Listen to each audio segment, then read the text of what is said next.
मध्य प्रदेश एक नए मिशन पर आगे बढ़ रहा है और वो मिशन है प्रदेश को उद्योग धंधों के क्षेत्र में नंबर 1 बनाने। मुख्यमंत्री डॉक्टर मोहन यादव ने शपथ लेते ही ये बीड़ा उठाया है। उनकी मंशा है कि प्राकृतिक और मानव संसाधनों से संपन्न प्रदेश के कोने कोने में उद्योगों का जाल बिछे, इससे आर्थिक विकास और लोगों को रोजगार मिले।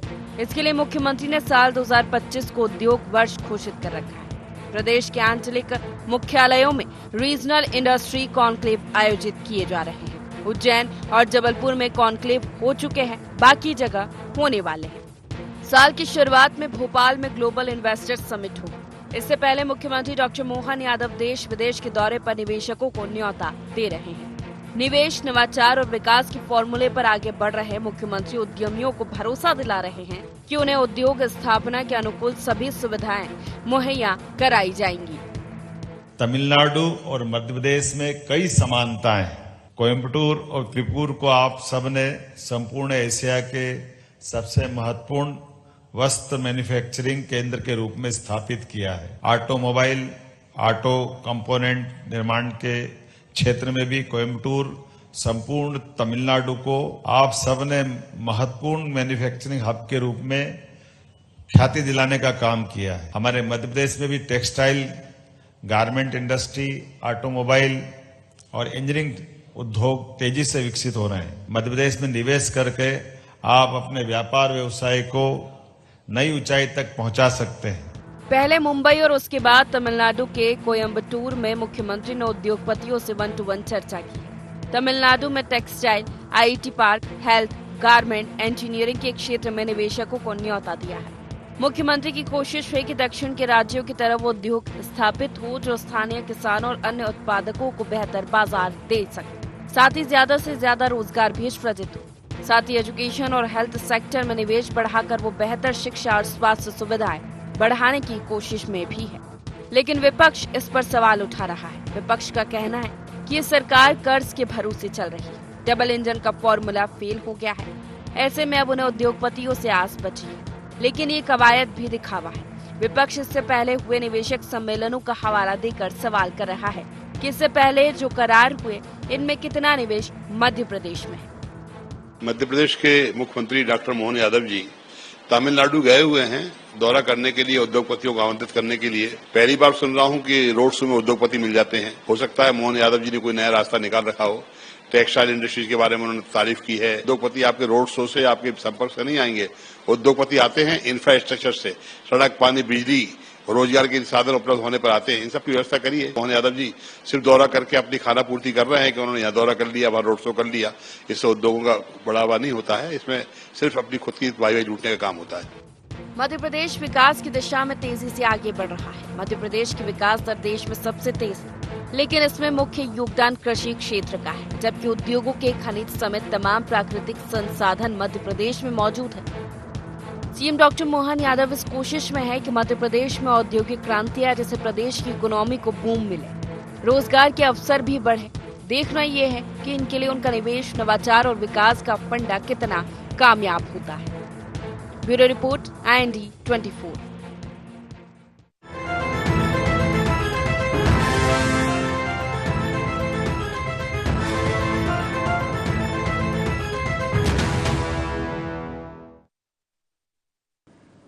नमस्कार, IND एजेंडा निवेश, नवाचार और विकास में आपका स्वागत है। मैं हूं आपके साथ नवीन पुरोहित। चर्चा को विस्तार देंगे, उसके पहले IND एजेंडा के मुख्य बिंदुओं की तरफ एक निगाह डालते हैं। क्या है डॉक्टर मोहन सरकार का निवेश, नवाचार और विकास का फंडा? पिछली सरकारों से कितनी अलग है डॉक्टर मोहन यादव की निवेश नीति?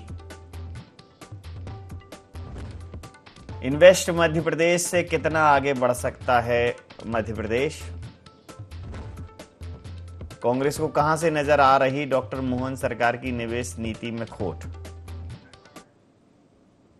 नमस्कार, इन्हीं सवालों के साथ चर्चा में आप सबका पुनः स्वागत है।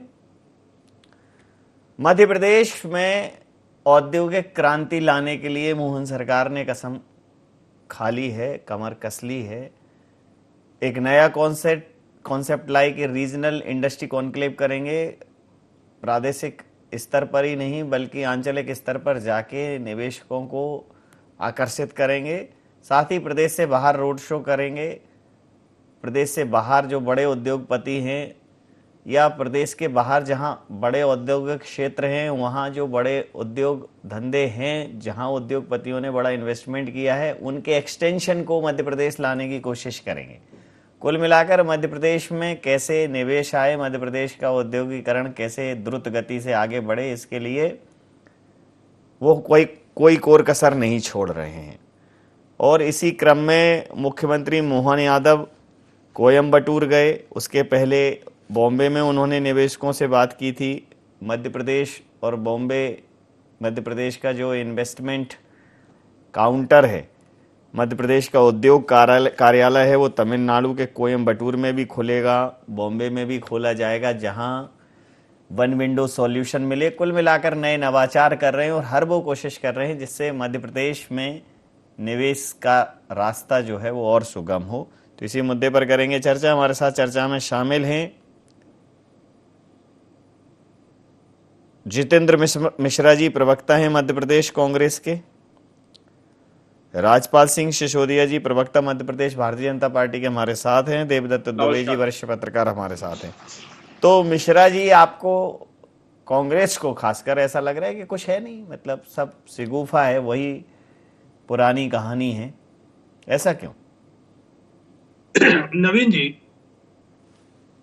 किसी भी सरकार के लिए औद्योगिक निवेश लाना, उसके लिए इंफ्रास्ट्रक्चर की जरूरत पड़ती है।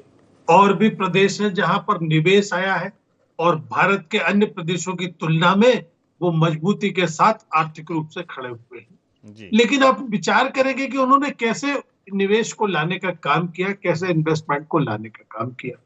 बहुत सिंपल है, बहुत साधारण है। उन्होंने औद्योगिक क्षेत्र चिन्हित किए, उसमें सड़क, बिजली, पानी की व्यवस्था की, वहां पर सिंगल विंडो प्रणाली की घोषणा की, एक राष्ट्रीय स्तर के एक अधिकारी को उसके लिए डेप्यूट किया, वो उद्योगपतियों के साथ बैठक करता था और सिंगल विंडो प्रणाली के कारण उसकी उस बैठक में टेबल पे सारे इश्यूज क्लियर हो जाते थे, तब इन्वेस्टमेंट आता है। मध्य प्रदेश के परिप्रेक्ष्य में देखें, 7 इन्वेस्टर मीट मध्य प्रदेश में पहले भी हो चुकी है, लेकिन जब तक आपके पास इंफ्रास्ट्रक्चर का विचार नहीं होगा, जब तक आपने तैयारियां नहीं कर रखी होंगी, तो इन्वेस्टर आएगा क्यों? हमने 7 के उदाहरण देखे। 7 में 559 करोड़ रुपया सिर्फ इस बात के प्रचार के लिए मध्य प्रदेश का खर्च हो गया कि साहब इन्वेस्टर मीट आएगी, इन्वेस्टर होगा, इन्वेस्टर आएंगे। लेकिन क्यों नहीं आया, इस पर भी तो विचार करना चाहिए था। मैं समझता हूं निश्चित तौर पर मध्य प्रदेश में इन्वेस्टर्स आना चाहिए। जल, जंगल, जमीन हमारे पास क्या नहीं है? हमारे पास इतनी प्राकृतिक संपदा है, हमारे पास खनन के भंडार है जो किसी प्रदेश में नहीं है, लेकिन मध्य प्रदेश संबद्ध है, इस मामलों में संबद्ध है। इसमें ध्यान देना पड़ेगा। हमने क्या तैयारी कर रखी? देखिए, इन्वेस्टर कोई पैसा लुटाने मध्य प्रदेश में नहीं आएगा, वो जब तक आपकी तैयारी नहीं देखेंगे। आज मध्य प्रदेश बिजली के मामले में कहां तक सफल हुआ, इसको देखना पड़ेगा। एक पावर प्लांट आपने दिग्विजय सिंह सरकार के बाद नहीं लगाया है। उन्हीं पावर प्लांट में भी अगर सारणी की बात करें तो लगातार बंद होते जा रहे हैं। आप सोया इंडस्ट्रीज की बात करें, लगातार आपकी फैक्ट्रियां प्राइवेटाइजेशन में चली जा रही है। मेरा वही कहना है कि इसके पहले माननीय मुख्यमंत्री जो हुआ करते थे, उन्होंने भी समुद्र के किनारे होर्डिंग्स लगा दिए थे, उन्होंने भी अमेरिका तक के दौरे कर लिए थे, लौट के आकर ये बता दिया था कि साहब अमेरिका से अच्छी भारत की सड़कें हैं, मध्य प्रदेश की सड़कें हैं। तो सारी चीजों पर, आपके बयानों पर, आपके कार्यप्रणाली पर, आपके कार्य करने की क्षमताओं पर और आपकी इच्छा शक्ति पर इन्वेस्टर नजर रखता है। आपने अनिल अंबानी से बात कर ली साहब, 1 लाख करोड़ के इन्वेस्टमेंट की बात भी सुना है, हो गई है, लेकिन जो खुद डिफॉल्टर हो, जो खुद दिवालिया हो, जो अपने करों का भुगतान नहीं कर रहा हो, ऐसे इन्वेस्टर ला करके तो मध्य प्रदेश पे बोझ होगा। पिछली इन्वेस्टर मीट में क्या हुआ? MOU साइन हो गए, लैंड बैंक बन गया, अलॉट हो गया और उस पर दूसरे काम होने लगे। मध्य प्रदेश में बात की जाए तो मालनपुर की स्थिति आपने देखी, आप देखिए पीतमपुर के क्या हाल है, मध्य प्रदेश में मंडीदीप के क्या हाल है। एक नया प्लास्टिक पार्क आपने बनाया मंडीदीप के करीब तामोट में, घुटने घुटने पर उसमें कीचड़ मची हुई है। कैसे इन्वेस्टर आएगा, ये सवाल उठा रहे हैं। हमको मध्य प्रदेश में इन्वेस्टर आए इसको लेके तकलीफ नहीं है। मध्य प्रदेश में कोई भी शासक हो, मध्य प्रदेश में कोई भी सरकार हो, मध्य प्रदेश की भलाई के लिए आपको सोचना पड़ेगा। और अगर आपकी इच्छा शक्ति है तो ही मध्य प्रदेश में इन्वेस्टमेंट आएगा, वरना आप देखेंगे जी, कि इन्वेस्टर प्रतिक्रिया लेता है कि करोड़ों रुपए के बंगले आप साज सज्जा में पैसा खर्च कर रहे हैं। ये सारी जी चीजों जी, को वो तो देखता है। आपके समय पर भी हुए थे सर। क्या है, वो तो एक परंपरा है, बंगला नजर लागी राजा तोरे बंगले पे। अब आप इनकी सरकार है तो आपकी नजर है, जब आपकी थी तब भी बदले गए थे। वो तो बंगला सजना तो परंपरा है। राजपाल जी ये कह रहे हैं कि भाई इन्वेस्टर समिट तो बहुत हुई पिछली सरकारों में, नतीजा तो कुछ नहीं रहा। हालांकि रीजनल इन्वेस्टमेंट कॉन्क्लेव और अब जाके रोड शो करना, और जो ऑलरेडी जहां इंडस्ट्रियल कॉरिडोर हैं वहाँ एस्टेब्लिश जो इंडस्ट्रीज हैं उनसे बात करना, उनके एक्सटेंशन और एक्सपेंशन को मध्य प्रदेश के लिए प्रोत्साहित करना, तो नए काम कर रहे हैं मुख्यमंत्री जी, नवाचार कर रहे हैं, लेकिन कांग्रेस को उम्मीद नहीं है। अभी जितेंद्र मिश्रा जी को मैं बड़ा ध्यान से सुन रहा था कि, और धनोतिया जी क्या उनका भी आया था एक बयान, वो भी मैं सुन रहा था। मध्य प्रदेश में इन्वेस्टर्स को लाने के लिए इंफ्रास्ट्रक्चर देना पड़ेगा। तो जैसे 2003 में दिग्विजय सिंह जी तो इंफ्रास्ट्रक्चर देके गए थे, सड़कें बना के गए थे, हमने खोद दी। 24 घंटे बिजली चलती थी, हमने काट दी। पानी पीने का मिलता था, हमने नल बंद कर दिए। अरे भाई, आपने बीमारू मध्य प्रदेश हमको दिया था 2003 में। आज हमने उस बीमारू मध्य प्रदेश को विकसित मध्य प्रदेश बना के देने का काम कर दिया है। और जितने इन्वेस्टमेंट 20 साल में आए हैं, इतने पहले कभी भी नहीं आए हैं। आज हमने मध्य प्रदेश में कई सारे नए औद्योगिक केंद्र तैयार करके जनता को सौंपने का काम कर दिया है। आज मध्य प्रदेश का इंफ्रास्ट्रक्चर विश्व स्तर का इंफ्रास्ट्रक्चर बन चुका है। आज सड़कों की स्थिति छुपी नहीं है 2003 के पहले की और 2003 से लेकर अभी तक की। चाहे ग्रामीण सड़कें हो, चाहे शहरी सड़कें हो, चाहे हाईवेज हो, चाहे नेशनल हाईवेज हो, चाहे स्टेट हाईवेज हो, चाहे शहर से शहर जोड़ने के हो, 24 घंटा बिजली आज हम देने की स्थिति में है। सरप्लस बिजली है हमारे पास में। कहना और करने में बहुत अंतर है। आदरणीय मिश्रा जी, इस वर्ष को हम 2025 को उद्योग वर्ष के रूप में मना रहे हैं। डॉक्टर मोहन यादव जी नवाचार कर रहे हैं। मध्य प्रदेश को द फ्यूचर रेडी स्टेट की कैटेगरी में खड़ा करके, और 7-8 फरवरी 2025 को हम भोपाल में ग्लोबल इन्वेस्टर समिट करने जा रहे हैं। और उस समिट में मध्य प्रदेश में निवेशकों का प्रोत्साहन मिले, और उनको जो है मध्य प्रदेश राज्य सरकार की कार्य योजना इस बाबत बनाई गई है कि निवेशकों को कैसे हम आकर्षित कर सकें। इसके लिए प्री इवेंट्स चल रहे हैं अभी, और इन प्री इवेंट्स के माध्यम से मैं ये कहना चाहता हूं कि रीजनल इंडस्ट्रीज कॉन्क्लेव के माध्यम से 1 और 2 मार्च 2024 को हमने उज्जैन के अंदर एक विशाल रीजनल इंडस्ट्रियल कॉन्क्लेव किया था, जिसमें काफी सारा जो है एमओयूज होने का काम हुआ। लगभग 1 लाख करोड़ रुपए के जो है इन्वेस्टमेंट संबंधी चर्चाएं उसमें होने का काम हुआ। अभी सेकंड जो है कॉन्क्लेव 20 जुलाई को 2024 को जबलपुर में संपन्न हो चुका है। ये तो बात हुई स्टेट की। अब स्टेट के बाहर जाकर भी हम जो है इसी प्रकार के रोड शो, टेबल चर्चा के माध्यम से कॉन्क्लेव कर रहे हैं, जिसमें हमने 13 जुलाई को मुंबई में संपन्न हुआ। उसके बाद में आज 25 जुलाई को कोयम्बटूर में ये हो चुका है। और जिस प्रकार से प्रतिसाद मिल रहा है, जिस प्रकार से उद्योगपति आकर रुचि बताने का काम कर रहे हैं, निश्चित तौर पर हम वही अनुकूलता देने का प्रयास कर रहे हैं कि मध्य प्रदेश में अधिक से अधिक जो है उद्योगपति आए और आकर यहाँ पर इन्वेस्टमेंट करे। आने वाले अगस्त के महीने में बेंगलोर में, फिर सितंबर में दिल्ली में, और उसके बाद में इंदौर में सितंबर में जो है कॉन्क्लेव होगा, जिसमें टेक्सटाइल्स पे चर्चा होगी। इसी प्रकार से ग्वालियर में, रीवा में पूरे वर्ष भर का कैलेंडर बनाया है। इस कैलेंडर में हम ये प्री इवेंट करके, और 7 और 8 तारीख को फरवरी के महीने में 2025 में मध्य प्रदेश में ग्लोबल इन्वेस्टर समिट होगा, जो कि ऐतिहासिक होगा। उसकी ये वर्ष भर तैयारियां चल रही है। मैं आपको ये कहना चाहता हूं कि एंटरप्रेन्योर्स आ रहे हैं नए। 50% महिलाओं को हम जो है उद्यमियों को इसमें अवसर देने का काम कर रहे हैं एमएसएमई के माध्यम से।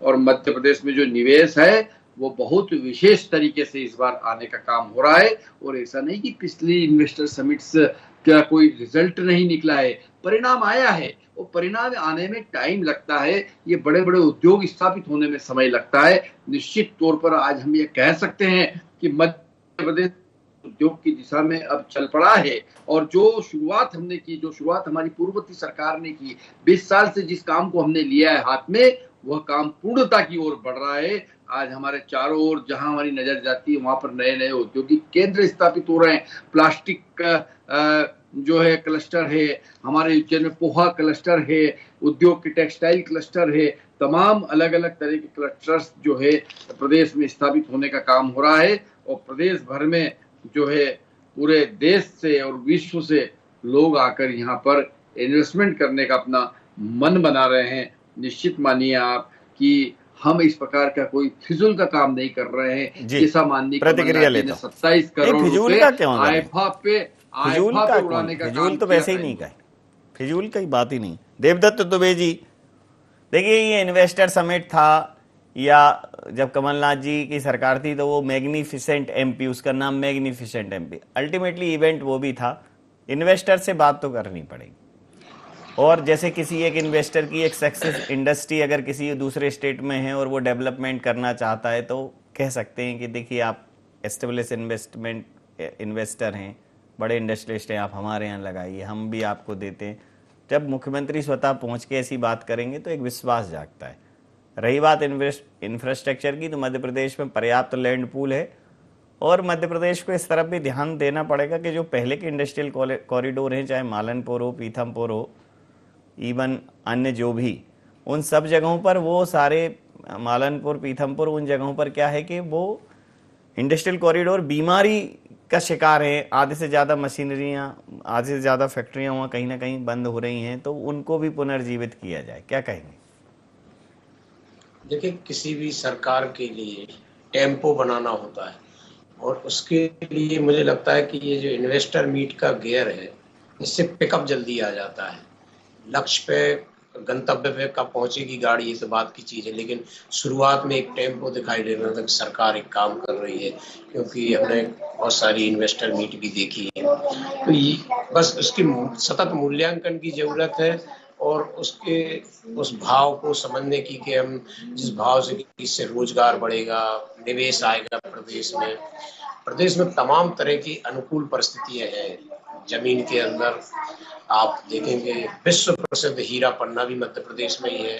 लोह अयस्क, ऐसा पत्थर, काला सोना जिसको कहा जाता है, वो सब है। इतने प्रकार के उद्योग लगाए जा सकते, इतनी प्राकृतिक संपदा है, इतने सारे प्रोडक्ट तो नेचर में है जो विदेशों में अपने फूल जा रहे हैं। मध्य प्रदेश के टमाटो केचप महाराष्ट्र, बंबई से बन के आ रहा, मध्य प्रदेश से जाए। लेकिन बात वही है कि दृढ़ इच्छा शक्ति जिस तरह से इन्वेस्टर मीट में दिखाई जाती है, बाद में उसकी पूरी प्रक्रिया में कि उसका सतत मूल्यांकन हो, सतत निगरानी हो, एक एक कदम पर, तब जाके मुझे लगता है कि वो लक्ष्य हासिल हो पाएगा, जिसके लिए कई वर्षों से कई सरकारें, कई मुख्यमंत्री ऐसा प्रयास करते रहे हैं। लेकिन इस समय बहुत अनुकूलता है कि कई उद्योगपति हैं जो महानगरों से या बड़े प्रदेशों से उब चुके हैं, तो उनको एक ऐसा वातावरण भी चाहिए है। उनकी इच्छा है कि एक जहाँ प्राकृतिक वातावरण हो, जहाँ लेबर सहज उपलब्ध हो। अपने यहाँ का लेबर कई राज्यों में मजदूर काम कर रहे हैं, पलायन की आपने कई सारी खबरें दिखाई भी है अपने चैनल पर। तो सब कुछ है, लेकिन यदि दृढ़ इच्छा शक्ति से काम हो जाए तो मुझे लगता है एक अच्छा कदम होगा। प्रतिक्रिया ले लेता फिर वही जी प्रतिक्रिया ले लेता हूँ। पोस्ट इवेंट मैनेजमेंट और पोस्ट इन्वेस्टमेंट एक्टिविटी पर काम करने की जरूरत है। जितेंद्र जी सिरे से खारिज कर रहे हैं, आप वो कह रहे हैं राज्यपाल जी ऐसा थोड़ी कि कुछ नहीं हुआ हो। हालांकि आपने श्वेत पत्र की भी मांग की कि कितना निवेश आया, क्या खर्चा हुआ, ये कांग्रेस ने ऐसी मांग की थी। लेकिन आप इसको ऊंट के मुंह में जीरा क्यों करार दे रहे हैं? नहीं, देखिए, निश्चित तौर पर किसी भी सरकार के लिए नवीन जी 20 साल का समय बहुत बड़ा समय होता है। 20 साल में आप 7-7, 8-8 इन्वेस्टर मीट करते हैं और 1 रुपए का इन्वेस्टमेंट नहीं ला पाते। हम लगातार पूछते रहे क्या इन्वेस्टमेंट की स्थिति है, आप बता नहीं पा रहे। इसका मतलब यह है कि मध्य प्रदेश में इन्वेस्टमेंट नहीं आ पा रहा है। और क्या कारण है, हम उसी बात को तो कह रहे हैं कि एक बार विचार कर लीजिए। आपकी इच्छा शक्ति का अभाव समझ में आ रहा है, इसलिए मध्य प्रदेश में इन्वेस्टर नहीं आ रहा है। मध्य प्रदेश में मंडी द्वीप में हमारी सरकारों के समय जो उद्योग लगे थे, एक भी उद्योग का इजाफा किया हो तो आपने बताइए। आज लिथियम आयन बैटरी का इतना बड़ा स्कोप मध्य प्रदेश में है, पूरे देश में इतनी मांग है, बाहर से आयातित की जा रही है। आप उसको लेकर के अगर इस पर कदम उठा देते तो मध्य प्रदेश चमन हो जाता। मध्य प्रदेश में लिथियम आयन फैक्ट्री लग जाती तो मध्य प्रदेश में देखिए, अभी सिसोदिया जी ने कहा कि साहब हमने बिजली काट दी। अरे 33,000 करोड़ रुपए के कर्जे में मध्य प्रदेश था, आज 3.5 पौने 4 लाख करोड़ रुपए कर्जे में मध्य प्रदेश है। इंफ्रास्ट्रक्चर दिखना चाहिए, दिख क्यों नहीं रहा है? मुझे आप ये बताइए। इस तरीके से प्राइवेट इंडस्ट्री को बिजली का ठेका दे दिया आपने। आपको सारणी को मजबूत करना था, वहां पे क्यों पावर प्रोजेक्ट बंद होते जा रहे हैं, जबकि नए पावर प्रोजेक्ट खोलने चाहिए थे। आप पावर प्रोजेक्ट संयंत्र को बंद करते जा रहे हैं। सोया प्लांट के क्या हाल हुए मध्य प्रदेश में आपने देखा? आखिर सारे के सारे प्राइवेटाइजेशन के हाथों में चले गए, क्योंकि आपने उनके सुधार की दिशा में काम नहीं किया, आपने ध्यान नहीं दिया। आज कोई सा भी इंडस्ट्री एरिया में बताइए, कौन सी 20 सालों में आप इंडस्ट्री लेकर के आ गए? निश्चित तौर पर कहीं ना कहीं इस पर विचार करना पड़ेगा जी। विचार कीजिए, इस पर विचार कीजिए राजपाल जी, विचार करिए जितेंद्र जी की बातों पर कि जो ऑलरेडी हमारी जो औद्योगिक इकाइयां हैं उनके संवर्धन की तरफ ध्यान क्यों नहीं दिया, और जो बंद हो रही हैं उनके पुनर्जीवन का भी प्रयास करना चाहिए। देखिए, उद्योग जो है लगातार मध्य प्रदेश में आ रहे हैं। इंफ्रास्ट्रक्चर कांग्रेस के लोगों को दिख नहीं रहा है। जबलपुर से भोपाल चल के जिस सड़क पे आते हैं वो सड़क इनको नहीं दिखती है। ये पहले भी जबलपुर से भोपाल चल के आते होंगे, पहले भी इंदौर से भोपाल चल के जाते होंगे गाड़ी में, और अब जाते हैं। वो अंतर इनको महसूस नहीं होगा, वो नहीं दिखेगा। इसलिए नहीं दिखेगा कि ये देखना नहीं चाहते। देखिए, अगर कोई सो रहा है तो उसको जगाया जा सकता है, पर कोई जगते हुए सोने का बहाना करके लेटा हुआ उसको कैसे जगाए? तो कांग्रेस की हालत ये हो रही है वर्तमान में। मैं ये कहना चाहता हूं कि इस प्रदेश के अंदर लगातार इंफ्रास्ट्रक्चर के डेवलपमेंट के साथ साथ में आज कई सारे उद्योग आने का काम हुआ है। गारमेंट्स इंडस्ट्री आई है, मेडिकल इक्विपमेंट का पूरा क्लस्टर यहाँ बनने का काम हुआ है। इंदौर और इंदौर के आसपास, सागर के आसपास, भोपाल के आसपास, जबलपुर के आसपास, आप देखिए कई सारे हमने जो है मेरे को संरक्षण दे दीजिए बनाने का काम किया है। आपको नहीं दिखेगा, नाम आपको इसलिए नहीं दिखेगा कि आप देखना नहीं चाह रहे, पर जो देखना चाह रहे हैं उनको दिख भी रहा है और जनता को भी दिख रहा है। और यहाँ जो उद्योग आए हैं वो उद्योगपतियों को भी दिख रहा है। आने वाले समय में जो उद्योग आएंगे वो भी आप नवीन जी एक आध नाम पूछ लीजिए। कांग्रेस को नहीं दिखेंगे, अब जनता को दिख रहे हैं। इसीलिए मैं फिर से देवदत्त दुबे जी के पास पहुंचूंगा कि उन्होंने सबसे बढ़िया बात कही, कांग्रेस को नहीं दिखेगी। संरक्षण के और उसके फॉलोअप की जरूरत है। इवेंट के बाद उन लोगों के फॉलोअप की जरूरत है। मतलब ये बात सही है कि जब इवेंट में उद्योगपति आता है तो उसका स्वागत एकदम बहुत अच्छे तरह से किया जाता है, और उसके बाद जब वो उसके पर्टिकुलर सब्जेक्ट पे जब उसके अधिकारी काम करते हैं, बात करते हैं, और फिर जब वो यहाँ 2-4 होते हैं सिस्टम से, तो वो एक अलग एक्सपीरियंस होता है। तो वो उसको सुधारने की ज़रूरत है। ये बात बिल्कुल ठीक कही देवदत्त जी ने। तो एक सुझाव के साथ ये चर्चा समाप्त करूंगा। देवदत्त जी, एक सुझाव दे दीजिए 20 सालों की इस इन्वेस्टर समिट की परंपरा में, ताकि एक अच्छा बेहतर सुझाव सरकार तक पहुंच जाए। शिकायतें तो तमाम हैं दुनिया भर के लोगों के पास। बिल्कुल, जिस तरह की अनुकूलता है उसमें आगे पाठ पीछे सपाट ना हो। बिल्कुल, जो उद्योगपति आए उनकी सिंगल विंडो जो समस्याएं हल हो, उनके लिए तत्पर रहे अधिकारी कर्मचारी। तो कोई भी उद्योग धंधा करना ही चाहता है, उसको अपना बढ़ाना है, बस उसको जब गति और रोध मिलते हैं परेशान होता है। एक तो शांति का वातावरण चाहिए, तो मध्य प्रदेश अपेक्षाकृत शांति का टापू कहा जाता है। आवागमन के लिए सड़कें चाहिए और जो चाहिए बाकी अधिकांश चीजें तो है, लेकिन जो फाइलों में रुकावट होती है, कई बार वो परेशान होते हैं। और हमने देखा कई बार जाते हैं जहाँ औद्योगिक क्षेत्र का बोर्ड तो लगा है, लेकिन पीछे कोई ऐसी फैक्ट्री चलती हुई दिखाई नहीं देती। तो इस पर समीक्षा जो लगातार मॉनिटरिंग की जरूरत है, एक एक कदम पर, कि आपने जमीन ली है, फिर आपने लोन लिया, फिर उसका कब से प्रोडक्ट शुरू कर रहे हैं। क्योंकि ये एक दिन का काम नहीं है कि आज हम सब्जी का ठेला लगा लें, सब्जी ले आए और लगा लें। इसके लिए इंस्पेक्टर खड़े करने में ही समय लगता है। तो पूरा जो मॉनिटरिंग है वो प्रॉपर हो तो मुझे लगता है ये जो खर्च होता है, जो इवेंट होते हैं, इसकी सार्थकता उसी में है कि ये लक्ष्य तक पहुंचे। जो आप टेम्पो बना रहे हैं, जो आप पिकअप ले रहे हैं, सरकार का एक माहौल बनता है, उसको आप लक्ष्य तक पहुंचाए तो मुझे लगता है बहुत मध्य प्रदेश का इसमें भला हो जाएगा। बिल्कुल सही कहा। समय सीमा के चलते मैं ये चर्चा यहाँ समाप्त करूंगा। आप समस्त महानुभावों का बहुत बहुत धन्यवाद, बहुत बहुत आभार। तो डॉक्टर मोहन यादव, मुख्यमंत्री मध्य प्रदेश ने इंडस्ट्रियल डेवलपमेंट के लिए कमर कस ली है। उन्होंने कहा है, उन्होंने एक नया नारा दिया है कि invest in Madhya Pradesh and take advantage at Madhya Pradesh. Madhya Pradesh में निवेश करिए और मध्य प्रदेश में आनंद लीजिए, मध्य प्रदेश की सुविधाओं का आनंद लीजिए। मध्य प्रदेश ने दिल खोलकर निवेशकों के लिए स्वागत द्वार खोल दिए हैं। हर प्रकार की सुविधाएं मुहैया कराई जा रही हैं और हर प्रकार के क्षेत्रों को, चाहे आंचलिक हो, प्रादेशिक हो या इंटर स्टेट हो, अंतर देशीय व्यवस्था हो, सब जगह पर जाकर, दूसरे प्रदेशों में जाकर प्रोजेक्शन दिया जा रहा है, रोड शोज किए जा रहे हैं, उद्योगपतियों से 1 to 1 बात की जा रही है, एक माहौल निर्मित किया जा रहा है, एक भरोसे का माहौल, जिससे व्यक्ति उस निवेश को लेकर मध्य प्रदेश में आए। तो निश्चित रूप से मध्य प्रदेश की अर्थव्यवस्था को सुधारने के लिए मध्य प्रदेश में एक अच्छे निवेश का माहौल, एक वातावरण बनाने की ज़रूरत है। और अगर वो वातावरण बनाने में सरकार सक्षम हो जाती है तो मध्य प्रदेश की जो अनुकूलता है उद्योगों के लिए वो अद्भुत है। तो निवेश, नवाचार और विकास की श्रृंखला में मोहन सरकार कहाँ खड़ी होगी, देखना दिलचस्प रहेगा। IND एजेंडा में इतना ही। अब बने रहिए IND 24 के साथ और देखते रहिए IND 24। नमस्कार।